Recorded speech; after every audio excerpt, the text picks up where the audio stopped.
உங்கள் phone battery 100% சார்ஜில் இருக்குது. ஆனால் நீங்கள் யூஸ் பண்ணாமலேயே அது டக்குன்னு 20%க்கு வந்துடுது. அப்போ நீங்கள் என்ன நினைப்பீங்க? ஃபோனில் ஏதோ பிரச்சனை, பேக்ரவுண்டில் ஏதோ ஆப் ஓடிக்கிட்டே இருக்குது, அப்படி தானே அர்த்தம். ஆனால் இதே தான் உங்களுக்கும் நடக்குது. நைட்டு முழுக்க தூங்கிட்டு காலையில் எழுந்துப்பீங்க. ஆனால் அப்போவும் ஏதோ ஒரு 10 கிலோ மூட்டையை தூக்கிட்டு அலையிற மாதிரி உடம்பு மனசும் பாரமாக இருக்கா? இன்றைக்கி என்ன சமைக்கலாம்? ஆஃபீஸில் அந்த வேலையை முடிச்சிட்டோமா? அவங்க நம்மளை பற்றி என்ன நினைப்பாங்க?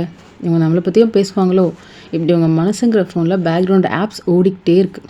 நீங்கள் சோம்பேறி கிடையாது, உங்கள் பேட்ரி மென்டல் பர்ன் அவுட் ஆகி ட்ரெயின் ஆகிட்டுருக்கு.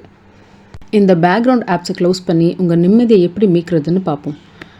பொதுவாக உடம்பு சரியில்லைன்னா உடனே ரெஸ்ட் எடுன்னு சொல்லுவாங்க. ஆனால் மனசு பாரமாக இருக்குன்னு சொன்னால் அதெல்லாம் ஒன்றும் இல்லை, போய் வேலையை பாருன்னு சொல்லுவாங்க. நம்ம மூளைக்கு தூக்கம் மட்டும் போதாது, நிசப்தம், அதாவது சைலன்ஸ், அமைதி தேவை. எப்போவும் எதையாவது யோசிச்சுக்கிட்டே இருக்கிறது, ரீல்ஸ் பார்த்துக்கிட்டே இருக்கிறது உங்கள் மூளையை இன்னும் தான் டயர்டாக்கும். இதை சரி பண்ண 2 ஸ்டெப்பு தான். First, brain dump. அதாவது தூங்குறதுக்கு முன்னாடி உங்கள் தலைக்குள்ளே இருக்கிற எல்லா கவலையையும் ஒரு பேப்பரில் எழுதுங்க.